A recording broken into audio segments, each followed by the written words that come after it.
अस्सलाम वालेकुम। Recipes with me channel में आज हम अपने किचन में बनाने जा रहे हैं मलाई अंडा करी की रेसिपी, जो खाने में बहुत ज़्यादा रिच और टेस्टी होती है।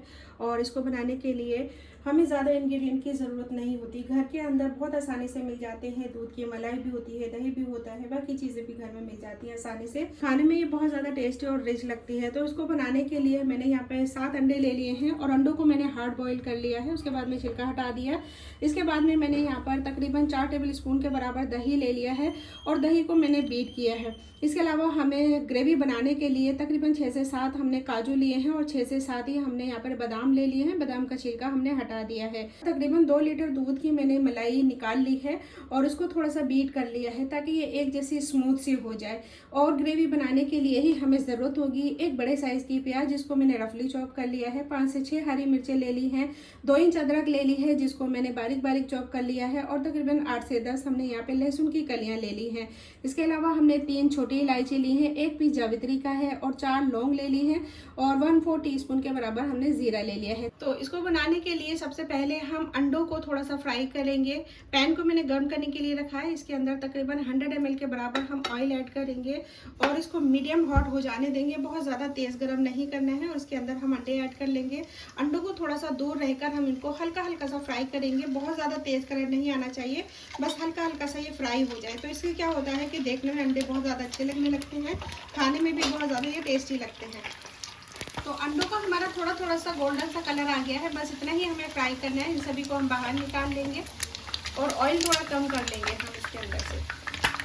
तो देखिए ऑयल को हमने बिल्कुल थोड़ा सा रहने दिया है, बाकी सारा ऑयल हमने बाहर निकाल दिया है। अब इसके अंदर हम ऐड करेंगे छोटी इलायची, जावित्री, लौंग और ज़ीरा हम यहाँ पर ऐड कर लेंगे। और इसी के साथ साथ हम इसके अंदर ऐड कर लेंगे प्याज, साथ ही साथ हरी मिर्चें। यहाँ पर हम ऐड कर लेंगे लहसुन, अदरक। इसको तकरीबन हम 1 मिनट के लिए कुक करेंगे मीडियम फ्लेम पर। उसके बाद में हम काजू और बादाम भी इसी के अंदर ऐड कर लेंगे। तो देखिए 1 मिनट हो गया है इन सारी चीज़ों को पकते हुए। अब इसके अंदर हम काजू और बादाम भी ऐड कर लेंगे। इनको भी तकरीबन 1 मिनट के लिए कुक कर लेंगे, फ्राई कर लेंगे। इससे क्या होगा कि इसमें बहुत अच्छी सी खुशबू इंक्रीज़ हो जाएगी, तो बहुत अच्छा टेस्ट आता है इससे। तो इस ग्रेवी को हमें पकाने के लिए ज़्यादा देर की ज़रूरत नहीं होती है। प्याज को बस थोड़ा सा ही पकाना होता है, बाकी सारी चीज़ों में खुशबू बस जाती है ऑयल की और जो हमने छोटी इलायची ऐड की है, इन सारी चीज़ों की। तो हमें बस ज़्यादा नहीं पकाना है। इसे 1 से 1.5 मिनट के लिए पकाकर हम इसको ठंडा करके और थोड़ा दूध या पानी डाल करके इसको ग्राइंड कर लेंगे। 1 से 1.5 मिनट पकाने के बाद में फ्लेम हम ऑफ करेंगे और इसको हम ठंडा करेंगे।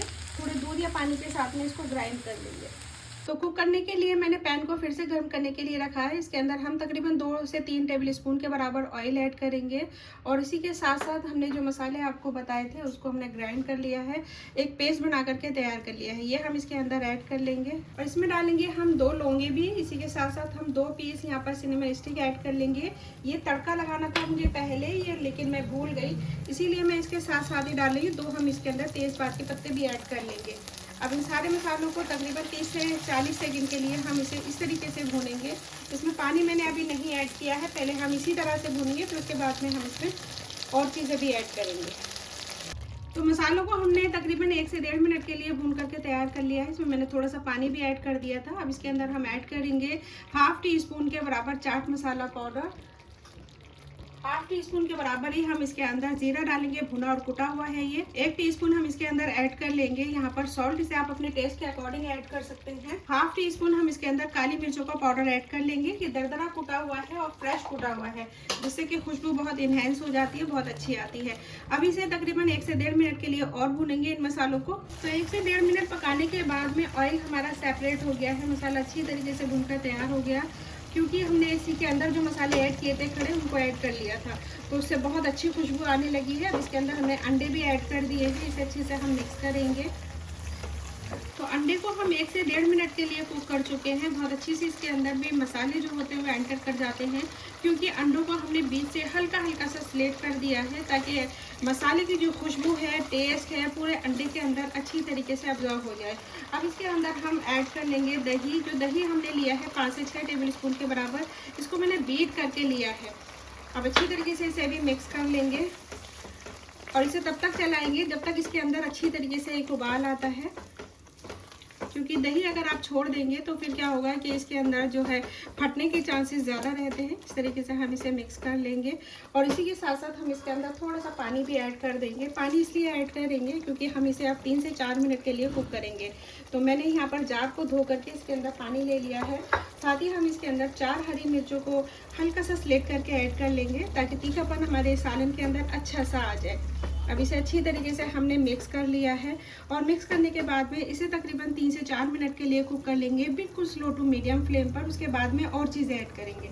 2 से 3 मिनट पकाने के बाद में हम इसको चेक कर रहे हैं। बिल्कुल इसकी जो कंसिस्टेंसी है एकदम से परफेक्ट हो चुकी है, जैसे कि होना चाहिए। तो 2 से 3 मिनट ही हमने इसको पकाया है। अगर आप चाहते हैं तो उसकी ग्रेवी को थोड़ा सा लूज़ करना या फिर थोड़ा सा गाढ़ा रखना तो और पका सकते हैं। अगर गाढ़ा रखना चाहते हैं थोड़ा और पकाइए, और अगर लूज़ करना चाहते हैं तो थोड़ा सा इसके अंदर पानी वगैरह का यूज़ कर सकते हैं। हम इसके अंदर अब ऐड करेंगे यहाँ पर दूध पे जमी हुई मलाई। तो इसके अंदर ही मैंने थोड़ा सा दूध भी ऐड कर लिया था ताकि इसकी जो कंसिस्टेंसी है एकदम से परफेक्ट हो जाए। साथ ही हम इसके अंदर ऐड कर लेंगे यहाँ पर 1/4 टीस्पून के बराबर कसूरी मेथी। 1/4 टीस्पून ही हम इसके अंदर गरम मसाला पाउडर ऐड करेंगे। अब इन सभी चीज़ों को अच्छी तरीके से हम मिक्स करेंगे। ये देखिए सालन की जो कंसिस्टेंसी है कितनी परफेक्ट हो चुकी है। बहुत ही मज़ेदार सालन बनकर हमारा तैयार हुआ है।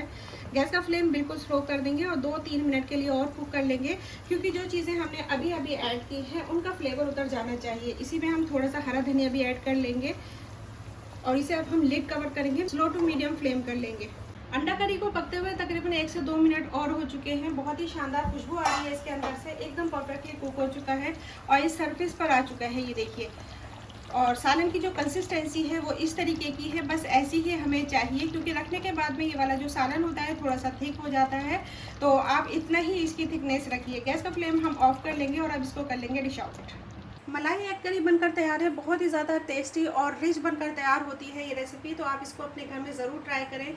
आप इसको सर्व कर सकते हैं बॉयल राइस के साथ में, चपाती रोटी के साथ में और पराठों के साथ में भी आप इसको खा सकते हैं। बहुत मज़ेदार बनकर तैयार होती है। आप इसको अपने मेहमानों के सामने रखेंगे तो तारीफ़ किए बगैर नहीं रहेंगे।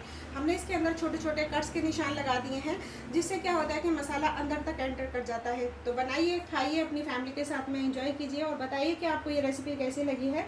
रेसिपी पसंद आने पर लाइक करें, शेयर करें, चैनल को मेरे सब्सक्राइब करना मत भूलिएगा। हाजिर हो जाऊंगी एक नई और आसान रेसिपी में। तब तक के लिए अल्लाह हाफिज़।